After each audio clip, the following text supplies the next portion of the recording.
Olá, esse é o quarto episódio da websérie Cerveja Feita em Casa. Estamos aqui novamente com o Daniel Presser, cervejeiro caseiro, e o seu Gerhard Beutmann, mestre cervejeiro da Eisenbahn, e hoje o assunto é preparativos.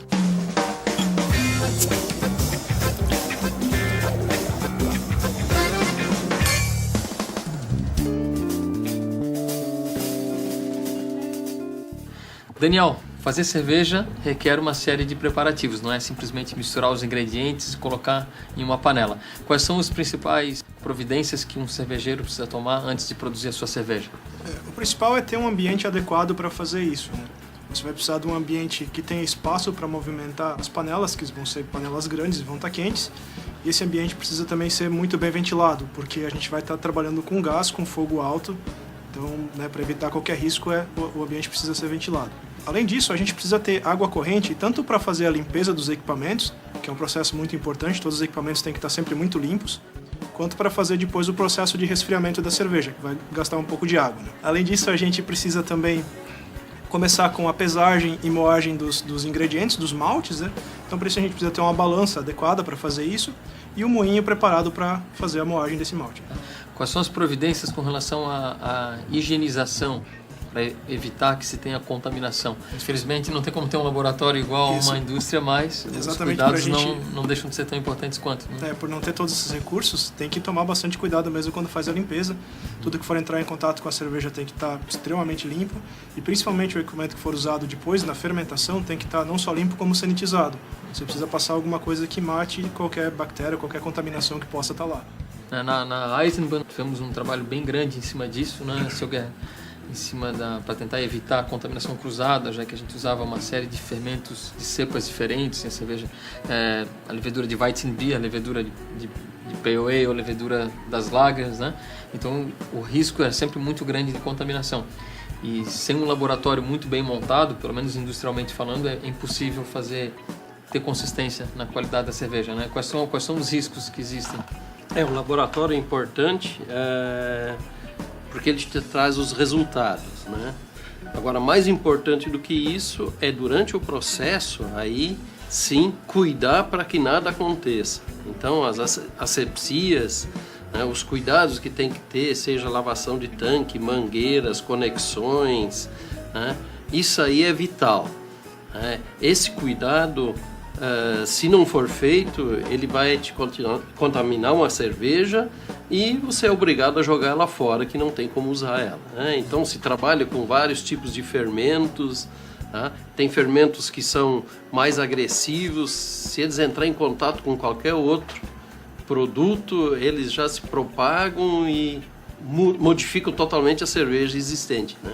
Então, principalmente o fermento de trigo, né? A Weizen, né? Ele é muito agressivo. Tem as características muito marcantes, né? Muito marcantes. De banana, de cravo.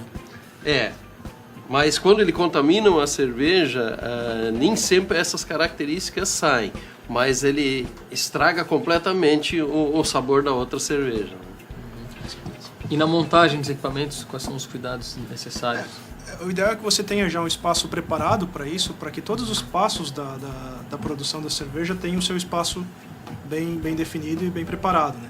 Então você vai ter que ter um espaço onde caibam as panelas, onde você possa ligar as conexões das mangueiras, ligar o gás, o botijão de gás ele tem que ficar um pouco distante de onde está acontecendo o fogo, até para não ter nenhum tipo de risco, né? E também as conexões de água precisam estar próximos, você precisa ter as conexões já feitas que você possa só encaixar e já sair usando, para não perder muito tempo, até porque tem coisas que precisam acontecer num determinado espaço de tempo. Tem que estar tudo à mão. Isso. Então ter as coisas à mão, ter sempre uma boa preocupação com a segurança, porque a gente está lidando com gás é perigoso, né? E deixar tudo montado de uma forma que os passos da abraçagem possam seguir sem muitos atropelos.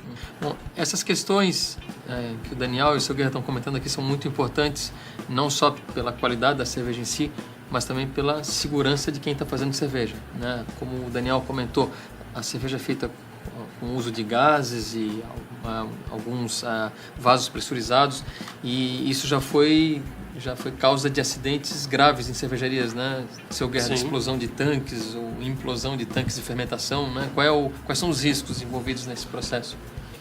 Na realidade, os tanques que a gente usa na cervejaria, eles são testados para uma determinada pressão, né? Então, se essa pressão não for controlada, um tanque desses pode romper e fazer um estrago bem grande, né? Então, lógico, numa cervejaria a gente usa válvulas de redução, né? Válvulas de alívio, então é bem mais fácil de controlar. Fora isso, existe uma exigência legal que isso tem que ser aferido anualmente, né? E dentro de casa, qual o risco de explosão de uma garrafa em fermentação, coisas do tipo? Fora o uso do gás, né, o principal risco mesmo é a explosão das garrafas onde é feita a refermentação da cerveja para carbonatação. Os fermentadores que a gente usa, como são de plástico, eles, por mais que possam explodir, não vão causar um dano muito grande, além da perda da cerveja. Mas as garrafas, como elas são de vidro e elas podem explodir dependendo de como a cerveja foi feita e o quanto de açúcar foi adicionado para a carbonatação, e isso pode machucar mesmo. E é bastante comum, inclusive, por pior que seja, o pessoal que faz cerveja em casa ter garrafa explodindo. Como é que vocês controlam essa segunda fermentação em garrafa? Tá? Porque, tudo bem, a formação de CO2 vocês podem controlar pela dosagem de fermento que vocês colocam e pelo residual de açúcar que tem dentro, né? Ou até adicionar açúcar se for necessário. Mas, por exemplo, um verão bem quente, vocês têm equipamentos para controlar essa fermentação? Com certeza. Não dá para fazer cerveja com temperatura ambiente acima de 30 graus. Né? Então, tanto na fermentação quanto na refermentação na garrafa, tem que ser feito com a temperatura controlada, a temperatura adequada para aquele tipo de levedura. Né? Quanto à carbonatação, a gente, na verdade, espera a cerveja fermentar, toda ela, e depois, junto com a cerveja que a gente vai colocar na garrafa, a gente coloca um pouco de açúcar. Aí essa quantidade de açúcar que a gente coloca é que determina o quanto ela vai ficar carbonatada. O que acontece muitas vezes é que o pessoal invasa uma cerveja que ainda não terminou de fermentar, então ela tem um açúcar residual da própria cerveja e coloca mais açúcar em cima. E aí tem uma dúzia de granadas lá. Uma fermentação acima da desejada, né? E aí um risco. Bom, saindo um pouquinho da área do risco e voltando para os ingredientes e o preparo, na moagem do malte, quais são os cuidados necessários? O que a gente vai fazer com o malte, a moagem, na verdade a gente vai quebrar cada grão para expor o amido que tem dentro. A gente precisa que a casca do malte fique razoavelmente inteira, porque é ela que vai fazer a filtragem depois no processo de filtragem. Então a moagem do malte, o moinho tem que estar ajustado para acontecer isso. O grão passar, ele ser quebrado, mas não virar farinha. Ele não pode ficar uma moagem muito fina, porque isso vai impactar depois na filtragem. Vai trancar a filtragem, isso. Vai entupir o filtro. E vai também danificar a cerveja, né? Porque vai extrair taninos da casca, enfim, tem um monte de... No caso da cerveja, a pesagem correta é muito importante, a dosagem correta dos ingredientes é muito importante? Com certeza, porque você não tem muito como manobrar depois que o processo da mostura passou, né? Você até pode adicionar um pouco de açúcar para fazer a cerveja ficar um pouco mais alcoólica, mas se você errar na dosagem dos ingredientes, com certeza a cerveja não vai ficar aquilo que você esperava que ela fosse ficar. Pode até ficar boa, mas vai ficar diferente. Vai ficar diferente do que você tinha em mente. Você corre o risco de ter um desequilíbrio entre, de repente, o corpo da cerveja e o teor alcoólico, o amargor. E ela fica desagradável, né? Não tão equilibrada. Tá legal. Pessoal, esse foi o 4º episódio da websérie Cerveja Feita em Casa. Fica o convite para que vocês continuem seguindo a gente. Temos mais 4 episódios pela frente. Até a próxima.